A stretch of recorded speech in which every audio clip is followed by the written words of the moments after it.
Brochure of National Museum, New Delhi. So we have some general information here. Admission is from 10 a.m. to 6 p.m. It's closed on Monday and all national holidays. And entry fee, Indian citizens is rupees 20 per person, and foreign nationals is 650 per person. Students free up to 12th standard with identity card, and then audio guide rupees 150 optional for Indian. Still camera only handheld without tripod. Free video camera free. Video camera is not allowed. Daily free guided tours are available Tuesday to Friday 10:30 a.m. So and 2:30 p.m. and Saturday Sunday it's 11:30 a.m. 10:30 a.m., 11:30 a.m., 2:30 p.m. and 3 p.m. So let me read out the introduction to you. That National Museum, New Delhi, the premier museum of India, houses an impressive collection of artifacts from across the country and the world. The museum was established on 15th August 1949 at the Rashtrapati Bhavan, with artifacts that were first exhibited in Burlington House, London. The present building of National Museum was opened on 18th December 1960. Today, National Museum has over 210,000 art objects representing 5,000 years of Indian art and craftsmanship. The collection includes sculptures in stone, bronze, terracotta, and wood, a large collection of miniature paintings and manuscripts, coins, arms and armor, jewelry, textile, costumes, and anthropological objects. Antiquities from Central Asia and pre-Columbian artifacts form the two non-Indian collections in the museum. The museum is a custodian of the treasure trove of India's multi-layered history and multicultural heritage. The museum has separate branches of publications: Hindi, education, library, exhibition, display, modeling, photography, security and maintenance, administration, etc. A well-equipped conservation laboratory not only provides restoration to all the art objects, but also training facilities to the students and deserving professionals. So ground floor, we have the entrance hall, then you have the library, you have the auditorium. Just look at where each one is. And you have the Harappan civilization, then you have the Maurya, Shunga and Satavahana art, then Kushana, Gandhara, Mathura and Ikshvaku art. Then you have the Gupta art, then you have the Gupta terracotta, early medieval art, then you have bronze, then you have late medieval art. All these you can find out. Then you have the Buddhist art. Okay. Then you have the Indian miniature paintings, 12. You can see 12 Indian miniature paintings. Then you have gallery of Indian scripts and coins, that is 13. Then 14 you have decorative arts 1, 15 is decorative arts 2, 16 is jewelry gallery. So we have the Harappan civilization. This gallery was jointly set up by the Archaeological Survey of India and the National Museum. It has a rich collection of large numbers of artifacts from the different sites of Harappan civilization, also known as Indus-Saraswati civilization. The collection includes pottery, seals, tablets, weights and measures, jewelry, terracotta figurines and toys. It also has copper tools from Harappan sites like axes, chisels and knife. About 3,800 objects have been displayed in the Harappan Gallery from the National Museum collection. The valuable prehistoric collection, that is Stone Age and copper hoards artifacts, are also displayed in the Harappan Gallery. These help in better understanding of the periods before and after the Harappan civilization. The introduction of activity area and audio visual aid is the most unique aspect in the gallery for the young, enthusiastic visitors. This is also There is also a photo exhibition wall that provides for a visual source of information and enhances the appeal of the gallery. Archaeology. A prestigious collection of approximately 853 sculptures have been displayed in the archaeological galleries on the ground floor, the rotundas on the ground, first and second floors, and around the museum building. The sculptures displayed are mostly in stone, bronze, and terracotta, dating from the 3rd century BCE to the 19th century CE, representing all major regions, periods, and schools of art: Maurya, Gandhara, Kushana, Ikshvaku, Gupta, early medieval, bronze, and the main galleries are the main galleries of attraction. Buddhist art. An added attraction in the museum is the Buddhist art gallery. On display are the relics of Buddha, 5th to 4th century BCE, unearthed from Kapilvastu, Piprawa district, Siddharth Nagar in UP, Uttar Pradesh. Outstanding specimens of Buddhist art illustrated through 82 exhibits in stone, bronze, terracotta, stucco, wood, and painted scrolls. The collection represents Buddhist art of Nepal, Tibet, Central Asia, Myanmar, Java, and Cambodia. Of special interest are the images of Kapardhan Buddha from Aki Chatra Buddha Pada footprints, and Nag Arjuna Konda district, Guntur in Andhra Pradesh, and Buddha's life scenes from Sarnath, Uttar Pradesh, and ritualistic objects from the trans Himalayan regions. These objects stimulate a sense of devotion, dedication, and love for humanity. Indian miniature painting. National Museum has over 17,000 paintings in its collections, of which a selection is on view. These belong to major styles such as Mughal, Deccani, Central Indian, Rajasthani, Pahari, and many other sub-styles from the period 1000 CE to 1900 CE. It also includes paintings on palm leaf, cloth, wood, leather, illustrated manuscripts, covers on wood, hardboard, and thangas. The major theme of these miniatures are Jain, Kalpasutra, and epics such as Ramayana, Mahabharata, Bhagavad Purana, Durga Saptasati, Jayadev's Geet Govind, Ragmala,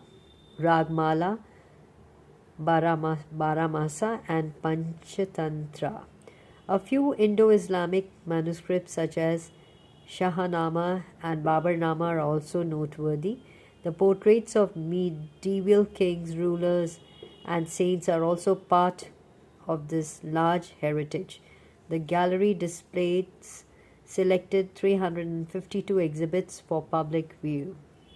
We have evolution of Indian scripts and coins. In the gallery, 26 large-sized, well-lit glass transparencies are also on show, narrating the wonderful story of the development of various Indian scripts from Brahmi and coins. Then we talk about the decorative arts galleries. Exquisitely carved 338 artifacts are on display in two galleries, which unfold the material culture of later Mughal period from 17th century onwards. Decorated with various ornamental techniques, these handcrafted art objects are made on ivory, jade, grass, ceramic, wood, and different types of metals. Elephant tusk depicting Buddha's life, intricately carved ivory image of Buddha seated in meditation posture. Inside the lattice case, ivory temple home shrine, jade utensils, ceramic objects, tiles, chess and chopper made of ivory and semi-precious stones are the few important pieces displayed in Gallery 1. While intricately carved wooden painted Garud, bird-shaped silver hookah, jubble bubble, silver perfume tray, enameled utensils, bidri candle stand, marble inlaid plates, painted glass bowl are displayed in Gallery 2. It also has the jewelry gallery, Alamkara, the beauty of ornament. National Museum has the most extensive collection of jewelry in India. More than 250 items displayed here tell the story of the Indian jewelry, from the beautifully tumbled agate bead necklaces of Mohenjo-daro and Harappa to the fabulous jewels adorned with images of god and goddesses to the magnificent items that once reposed in the treasuries of the Mughal emperors and the Maharajas. The collection spans important periods in Indian history. Jewelry are fashioned from shell, ivory bone, gold and silver, encrusted with gemstones and semi-precious stones to enhance the beauty. National Museum collection celebrates the great variety of forms and beauty of Indian design and the genius of Indian craftsmanship. Lovely necklace. Temple chariot near the entrance gate of the museum. Displayed with a new look near the entrance of the museum, the octagonal temple chariot made of sal wood is dedicated to Lord Vishnu, belongs to Kumbakonam, Tamil Nadu, South India. This mid 19th century temple chariot has 6 wheels, around 425 carved panels, brackets, angles, and has 2200 kgs of weight. Outer walls of this 5-tiered chariot is decorated with intricately carved small panels which illustrate different forms of Lord Vishnu. Lakshmi Narayan, Lord Vishnu with his consort, the incarnations of Lord Vishnu like Ram, Narasimha, Krishna, and life scenes of Krishna, etc.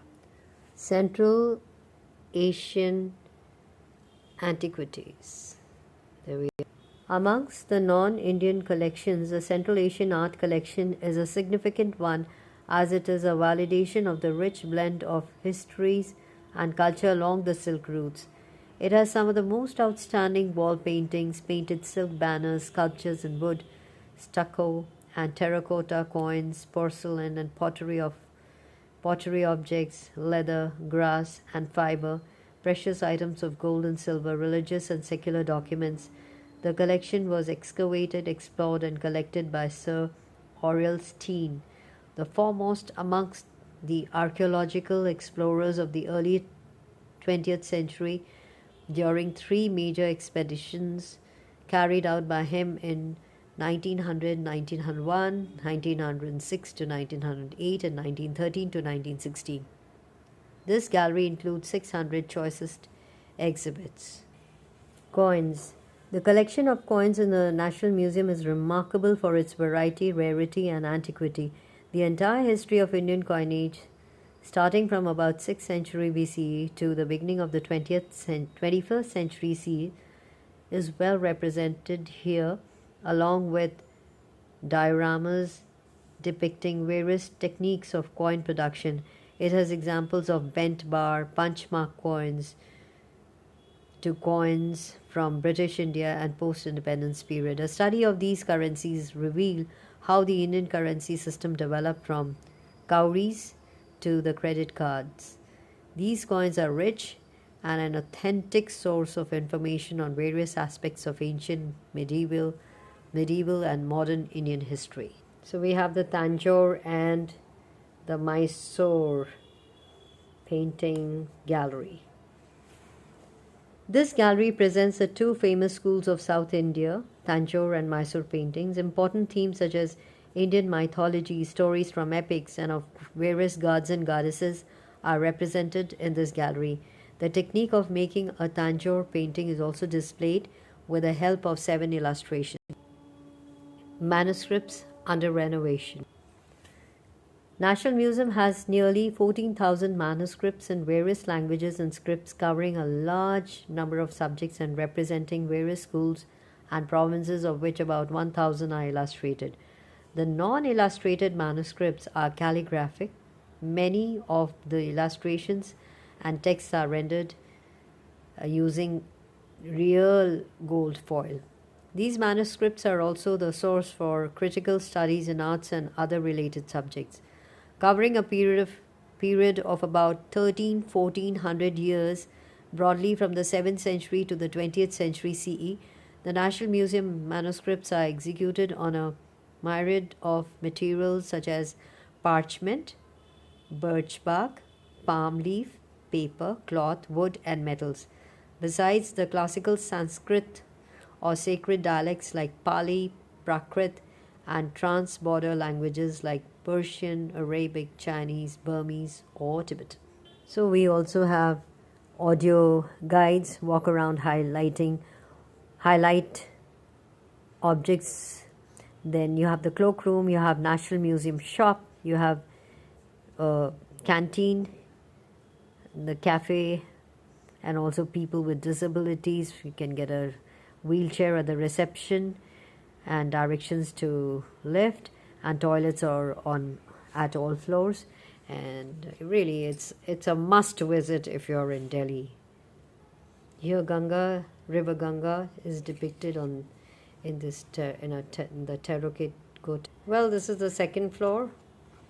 They've shown you where everything is there. You can just go through that.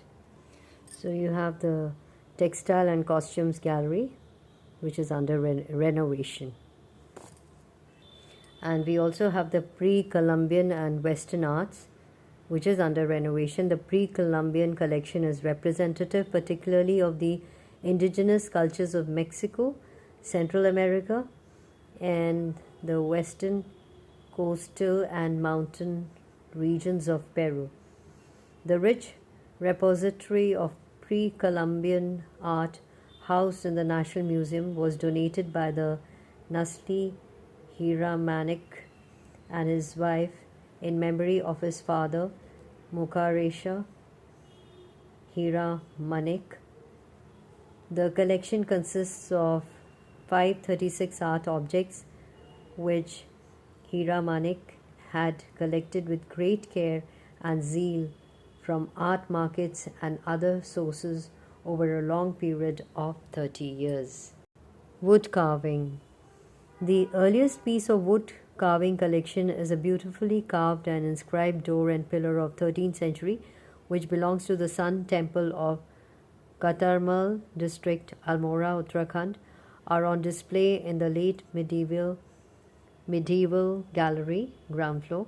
The wood carving gallery, second floor, shows glimpses of India's rich wood carving tradition, mainly belonging from 17th to 19th century. 82 artifacts of ritualistic and secular category are displayed in the gallery, illustrate the different styles of wood carvings from Rajasthan, Gujarat, Odisha, and South India. One of the most important artifacts in 17th century intricately carved and painted temple mandapas, small portion from Gujarat, carved and painted small panels, ivory inlaid box, and other utilitarian objects besides door, windows, and beautifully carved Buddha image from the region of Andhra Pradesh, Karnataka, Tamil Nadu, Nepal, and Central Asia are on display. Musical instruments. The museum has a large collection of musical instruments. The collection on display in the musical instrument gallery was donated to the museum by late Sharan Rani Bakliwal in 1980, 1982, and 2003. There are also a few 19th century Western instruments. The objects have been divided into different categories like string instruments, that is veena, sitar, santoor, etc., percussion instruments like tabla, dholak, etc., and wind instruments like flute, trumpets, etc. There are 207 musical instruments on display. Tribal lifestyle in Northeast India, a total of 335 excellent traditional exhibits such as dresses, apparels, headgears, ornaments, paintings, basketry, wood carvings, smoking pipes, and articles of personal adornments, etc. Various tribal groups inhabiting the land of seven sisters are on view. That is Assam, Meghalaya, Nagaland. It's what we call the Seven Sisters. Now, arms and armor. The museum has one of the finest collections of Indian arms and armors, comprising edged weapons, projectiles, smashing weapons, armor for men and animals, ornamental, sacrificial and ritual weapons, firearms, and war accessories. The collection is predominantly Mughal in addition to Maratha, Sikh, Rajput, and Hindu arms, which are also well represented. The arms embellished with enamelings, filigree work, or those inscribed or studded with semi-precious and precious stones are in the collection. This gallery displays 500 exhibits. National Museum of Delhi, a great place to learn from.